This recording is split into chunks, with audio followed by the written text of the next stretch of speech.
History was a cycle written in blood, execution scaffolds, and the dying words of legends. For 800 years, totalitarian tyranny was held together by a single, terrifying truth. Whoever controlled the execution platform controlled the world. When the world government executed the Pirate King, Goldie Roger, they believed they were putting an end to rebellion. Instead, a single smile from Roger ignited the Great Pirate Era, plunging the Grand Line into uncompromising defiance. 2 decades later, the authorities tried it again. The public execution of Port Gastiers was meant to show the unbending authority of ironclad justice. But it did not break the world. It fractured it. It tore the seas apart, ended an entire era, and gave rise to a new, uncontrollable generation of monsters. Yet, the 5 elders and the hidden rulers of the Holy Land had never learned their lesson. Or perhaps they simply did not care anymore. The world government had decided to play its final, most dangerous card. They were not executing a mere commander, nor were they executing a legendary veteran of the past. They were preparing to execute the one man they feared more than anyone else in history. The warrior of liberation, the emperor of the sea, the Sun God Nika, Monkey D. Luffy. This was the day the world stopped. This was the beginning of the end.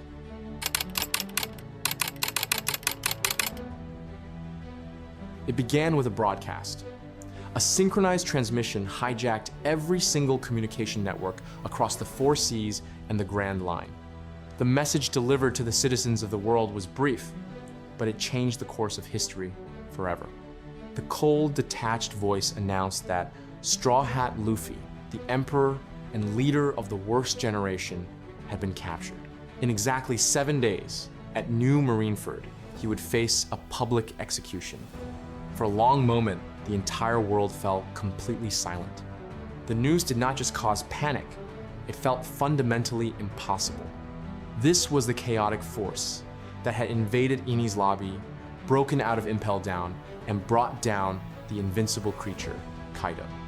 It seemed unimaginable that someone who commanded the light of the Sun God could be brought to his knees so abruptly. Aboard the Thousand Sunny, the Straw Hat crew was shattered, caught in a terrifying vice grip of rage and disbelief. Roronoa Zoro immediately demanded an immediate strike, declaring that they needed no strategy and would paint the entire Marine headquarters in blood if their captain was touched. Sanji struggled to maintain order, recognizing that a reckless suicide mission would save no one, even as his own hands trembled with a violent fury. While the rest of the crew burned with a desire for immediate vengeance, Nico Robin's mind went icy cold. She understood the sinister nature of the world government better than anyone. To her, this public broadcast was not a victory announcement. It was a massive anomaly. She questioned why the Gorosei would give the world a 7-day notice. They knew from the tragedy of Marineford that public executions gathered every major enemy to their doorstep. The only logical conclusion was that the world government wanted them all there. But logic was a luxury the world no longer possessed. Time was ticking, and across the globe, the gears of an unprecedented war had already begun to turn.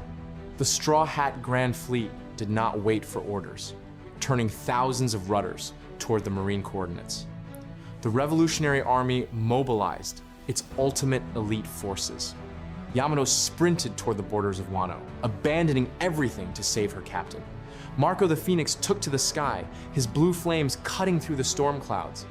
And somewhere, deep within the fog of an undisclosed sea, Red-Hair Shanks silently altered his course, staring toward the horizon with an unreadable, grim expression.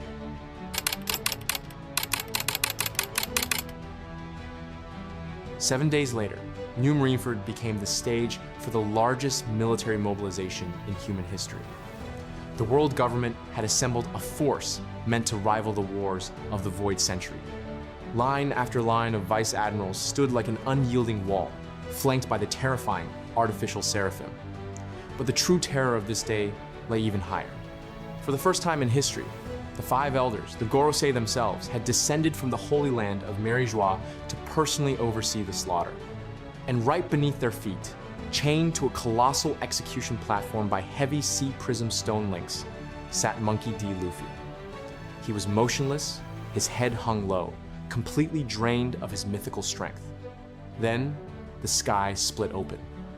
A towering wave of roaring flame incinerated the outer marine defense perimeter as Sabo, the Flame Emperor, made his explosive arrival.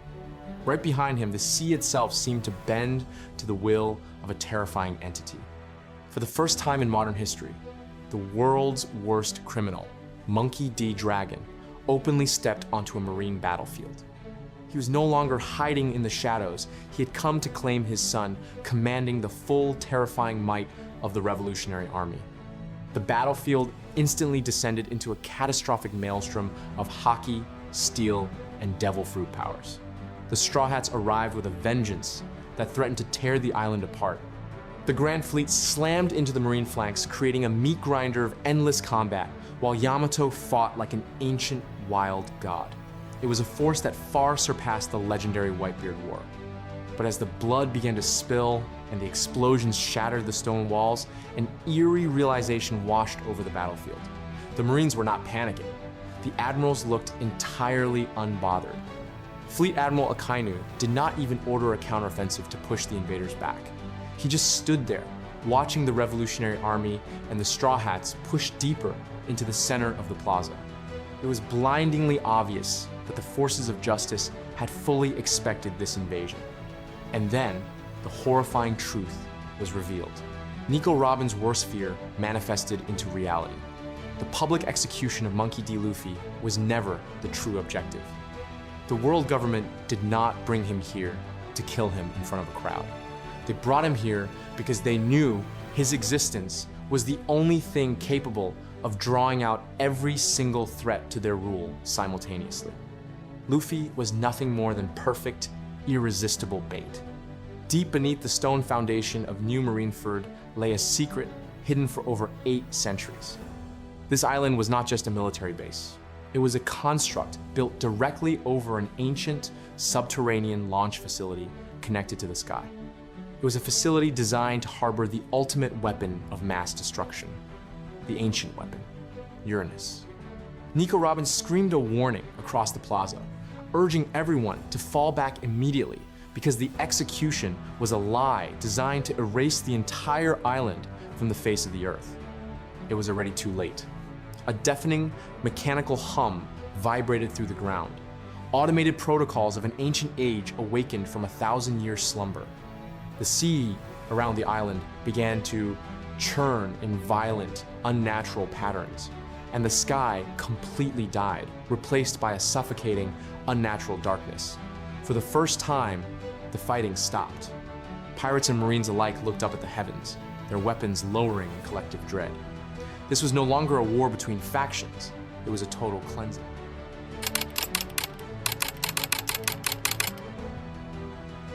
Amidst the universal panic, one man moved with resolute, chilling purpose. Red-haired Shanks did not look up at the sky, nor did he look toward the execution platform. Utilizing his advanced observation haki to foresee the impending doom, Shanks led his elite commanders straight toward a hidden, heavy steel blast door at the base of the central fortress. Ben Beckman acknowledged that this was the exact cosmic horror Roger had discovered on Laugh-Tale. Shanks, his voice cold and filled with a dangerous edge, explained that if Uranus fired at zero range, it would trigger a global cataclysm capable of sinking the remaining islands of the world. He had spent his entire life maintaining the balance of the seas to prevent this exact day, and he refused to let the Gorosei turn the key. For over 2 decades, Red-Hair Shanks had played the role of the ultimate peacekeeper. But today, the time for diplomacy was dead. This was the moment Red-Hair Shanks finally, unequivocally, chose a side.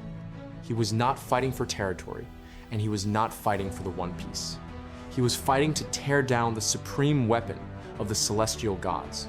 Just when the situation had reached its critical breaking point, the ultimate wildcard made his entrance. A dark, bubbling, pitch-black liquid began to seep out of the cracks of the stone plaza, spreading rapidly like an invasive disease. Marshal D. Teach had arrived. The Blackbeard captain mocked the battlefield, laughing at the trapped Marines and the blind revolutionaries. Everything had gone exactly according to his twisted plan. With the Marines weakened, the revolutionaries distracted, and the Gorosei exposed, Teach saw his perfect window of opportunity. Blackbeard slammed his hand onto the ground, using the tremor fruit to create a massive shockwave that cracked the plaza in half, revealing a deep chasm leading directly into the underground facility. He and his core Titanic captains dropped into the darkness, racing toward the very same facility red-haired Shanks was navigating. Deep beneath the earth, away from the chaos above, the paths of the two most dangerous Yonko were about to collide for control of the strongest weapon in the world.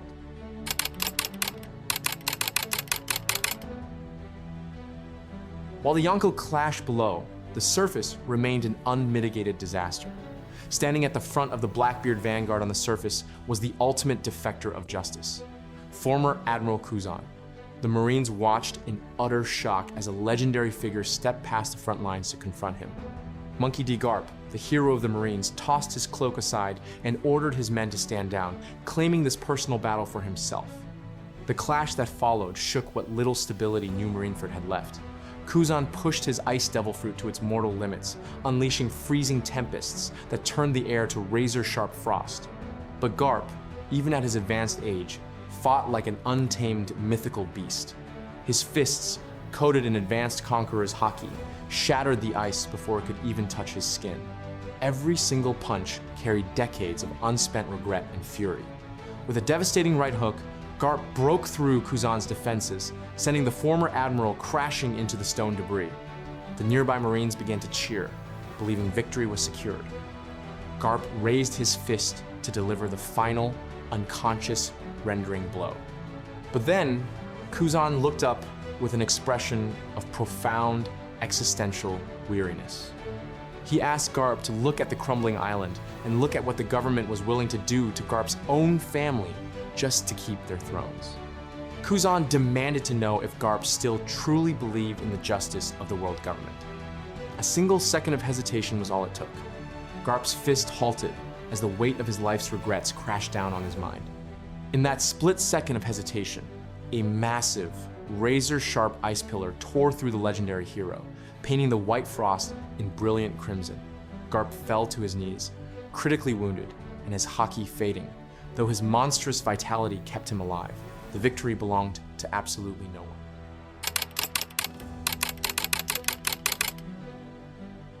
And then, the sky fell as Uranus completed its charging cycle.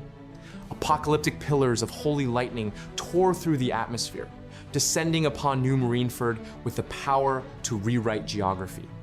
As the outer rings of the fortress began to vaporize into pure white ash, Monkey D. Dragon stepped into the epicenter, unleashing the unmatched pinnacle of his awakened elemental abilities. Dragon summoned a roaring, cataclysmic storm dome over the center plaza, sacrificing his own life force to shield the survivors from total annihilation. But the true historical shift was happening at the main broadcast tower. Sabo had successfully infiltrated the central transmission room, hijacking the very system the Marines used to announce Luffy's execution. As the world watched the destruction of Marineford in terror, Sabo's voice cut through the static, echoing across every kingdom, ocean, and pirate territory on Earth. Sabo announced to humanity that the world government was built on a monumental lie. He proclaimed to the entire world that the empty throne was not empty, and that the entire planet was secretly ruled from the shadows by a singular sovereign named Imu. Sabo exposed the truth that the Gorosei were nothing but puppets, and that the destruction of entire kingdoms was the work of this hidden dictator. The revelation of the Shadow King, Imu, paralyzed the remaining Marine forces, throwing their entire chain of command into profound psychological chaos. In that moment of universal shock, Zoro and Sanji sprinted through the shattered lines, cutting the Sea Prism chains and successfully rescuing a heavily weakened Luffy. But as they rushed toward the harbor, Fleet Admiral Akainu blocked their path, his face twisted in pure fury. The magma user snarled at the retreating pirates, boasting that history would repeat itself. He reminded Sabo that the unchallenged authority of the Marines had already executed one fire fist on a battlefield just like this one, and he promised that the second would suffer the exact same agonizing fate. Akainu truly believed that on the day he pierced the chest of Port Castillace, he had permanently extinguished the light of the fire fist from the world. He believed that dogmatic justice had triumphed over the flame. But as Sabo stepped forward, the air around the harbor began to warp from the sudden extreme rise in temperature. The undeniable truth became clear. The Marines had not destroyed the Fire Fist. They had simply forced it to evolve. The Fire Fist had returned, carrying the weight of a brother's undying dream and the unbridled fury of the Flame Emperor. Sabo declared that Akainu's magma had only won because the flame was still waiting for the man who would turn it into a sun. With a roar that shook the foundations of the dying island, Sabo forced the Mera Mera no Mi past its mortal limits, achieving complete Devil Fruit awakening.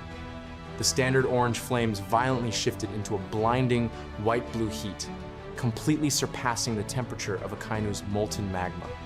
The two elemental forces collided in a devastating explosion of white heat and red slag. But this time, the hierarchy of power was completely inverted. Sabo's awakened white-hot flames melted straight through Akainu's ultimate defense.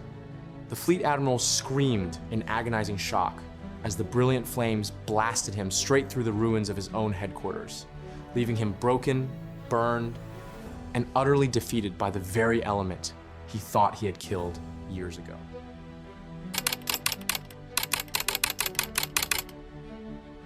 With Akainu broken, the path to the ships was clear. Sabo was pulled onto the deck of the revolutionary vessels, while Sanji and Jinbei rushed the weakened captain onto the Thousand Sunny. The entire island of New Marineford was actively fracturing, collapsing under the terrifying residual gravity of Uranus' strike.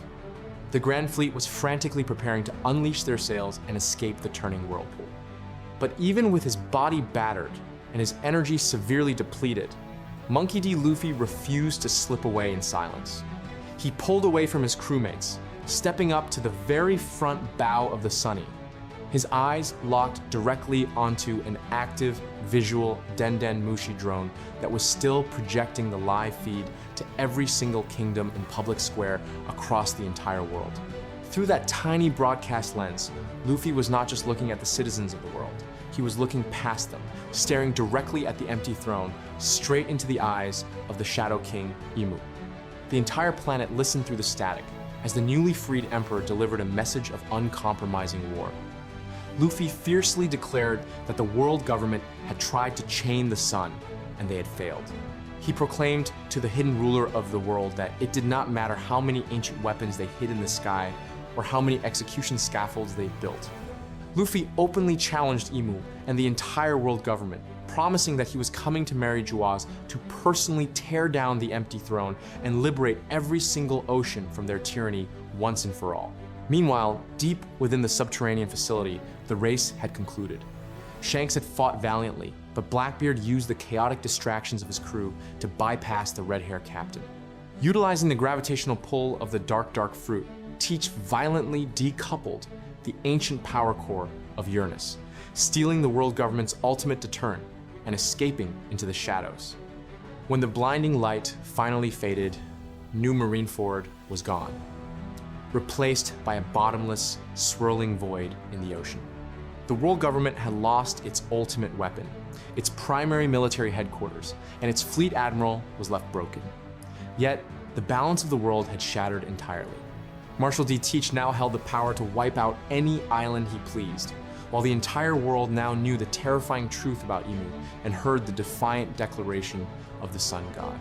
The three-way final war between the Straw Hat Alliance, the absolute terror of the Blackbeard pirates, and the desperate, cornered remnants of the world government had officially begun.